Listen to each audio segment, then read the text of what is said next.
મળે તો કેમ છો એ પૂછતા નથી, એકાંતમાં જે મારી ગઝલ ગણગણ્યા કરે.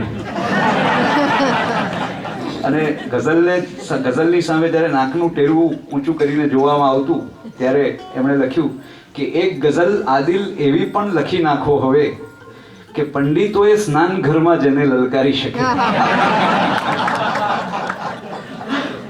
પણ હમણાં હું એમને કાવ્ય સંગ્રહ જોતો હતો, મળે ના મળે, એમાં એક એટલી અદ્ભુત ગઝલ રામભાઈ, ઈશ્વર કરે મિલનની ક્ષણો વિસ્તર્યા કરે, ઈશ્વર કરે મિલનની ક્ષણો વિસ્તર્યા કરે, ઘડિયાળ બંધ થાય ને કાંટા ફર્યા કરે. અને આ છેલ્લો શેર અદ્ભુત શેર કે દર્પણ બે સામ સામે મૂકી એ ખસી ગયા, દર્પણ બે સામ સામે મૂકી એ ખસી ગયા, પ્રતિબિંબ એકબીજાને ચુંબન કર્યા કરે. આ કવિ, અદ્ભુત કવિ, ગઝલમાં એવી સરસ વાત લઈને આવે છે. આ ગૌરાંગ વ્યાસનું સ્વર નિયોજન અને દર્શનાબેન એને રજૂ કરશે.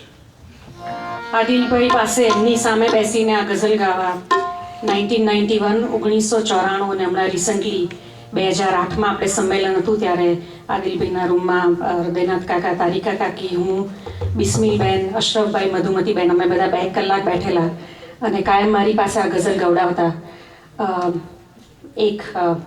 એક સેકન્ડ માટે હું બોલી લઉં કે આદિલભાઈ માટે જે રીતે જતા રહ્યા એકદમ અચાનક, એ જવાહર બક્ષીના એક શેરમાં બહુ સરસ રીતે રજૂ થાય છે કે ટોળાની શૂન્યતા છું, ટોળાની શૂન્યતા છું, જવા દો કશું નથી, ટોળાની શૂન્યતા છું, જવા દો કશું નથી, મારા જીવનનો મર્મ હું છું ને હું નથી. એવી રીતે આદિલભાઈ તરત જતા રહ્યા અને છતાં પણ એક શેરમાં એવું કોઈકે લખ્યું છે કે પછી તમારી યાદ મોરની જેમ ટહુકશે, પછી તમારી યાદ મોરની જેમ ટહુકશે, વાદળો વરસશે અને હું સાંભળી જઈશ. અને એવી રીતે આજે આદિલભાઈને ખૂબ રિસ્પેક્ટ અને નમસ્કાર સાથે યાદ કરી અને એમની ગૌરાંગભાઈનું એક મોતી મળેલું કમ્પોઝિશન ગાવા ટ્રાય કરું છું.